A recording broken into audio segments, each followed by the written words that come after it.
Assalamualaikum warahmatullahi wabarakatuh. Kami di sini akan mempresentasikan tentang adrenalitik sistem saraf otonom.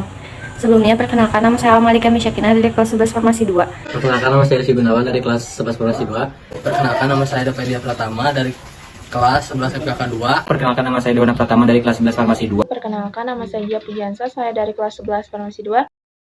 Sistem saraf otonom merupakan sistem kontrol yang bertindak secara tidak sadar dan mengatur fungsi tubuh seperti detak jantung, pencernaan, laju pernapasan, respon pupil, kencing, dan gairah seksual. Fungsi sistem saraf otonom untuk mempertahankan keadaan tubuh dalam kondisi terkontrol tanpa pengendalian secara sadar. Sistem saraf simpatik mengontrol respon tubuh terhadap ancaman yang dirasakan dan bertanggung jawab atas respon.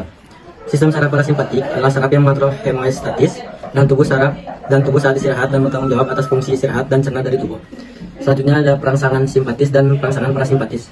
Perangsangan simpatis yang pertama ada menaikkan tekanan darah, menaikkan denyut nadi, relaksasi pada bronkus, dilatasi pada pupil, relaksasi vesika urinaria, relaksasi peristaltik, menaikkan gula darah, relaksasi uterus, menaikkan salivasi. Selanjutnya ada perangsangan parasimpatis. Yang pertama ada menurunkan tekanan darah, menurunkan denyut nadi, kontraksi pada bronkus, kontraksi pada pupil, kontraksi vesika urinaria, kontraksi peristaltik.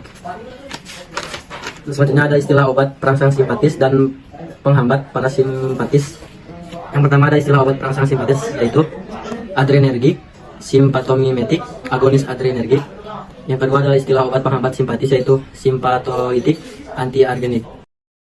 Reseptor pertama adalah reseptor alfa 1 yang menyebabkan vasokonstriksi pada pembuluh darah, saluran gastrointestinal, vasodilatasi otot bronkus. Lalu ada reseptor alfa 2 yang menginhibisi pelepasan insulin, induksi pelepasan glukagon, konstruksi skin cell pada gastrointestinal. Selanjutnya ada reseptor beta 1 terdapat di jantung yang menaikkan heart rate, jumlah denyut jantung per unit waktu, dan menaikkan kontraksi jantung. Lalu ada reseptor beta 2 yang terdapat di pembuluh darah, otot polos, skeletal, dan otot polos bronkus yang merelaksasi otot polos di gastrointestinal dan bronkus, dilatasi arteri dan gluconeogenesis. Selanjutnya ada reseptor beta 3 yang terdapat di jaringan adipose yang menyebabkan lipolisis.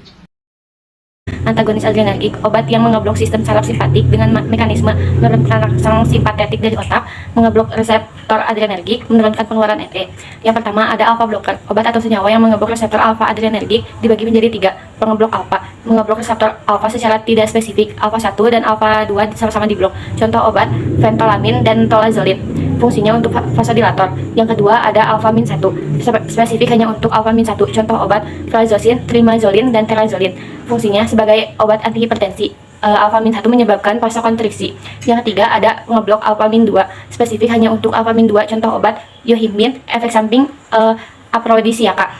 Yang kedua ada beta blocker, obat atau senyawa yang mengeblok reseptor beta adrenergik dibagi menjadi 3, yaitu pengeblok beta, mengeblok reseptor secara tidak spesifik karenanya jarang digunakan. Contoh obat propanolol, carteolol, pindolol, timolol.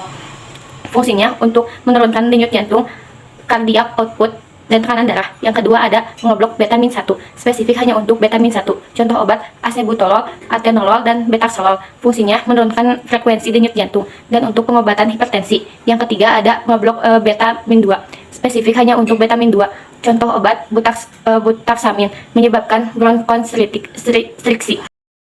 Obat propranolol HCl tablet 40 mg. Indikasi umum, informasi obat ini hanya untuk kalangan medis, terapi hipertensi, angina, aritmia, pencegah migrain. Komposisi, propranolol HCl 10 mg.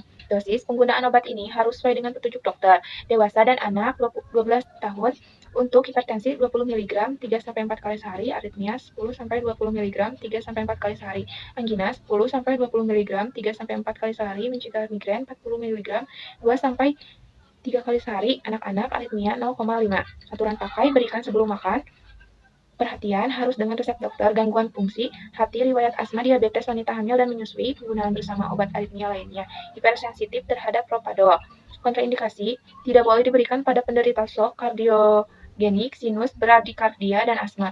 Berhati-hati dan pemberian untuk penderita diabetes, gangguan tiroid, dan gangguan hati serta ginjal. Efek samping, lemah lesu, mual, bradikardi, atau denyut jantung lebih lambat, konstipasi, diare. Golongan produk, obat keras, kemasan, dus 10 strip, 10 tablet, manufaktur, generik, manufaktur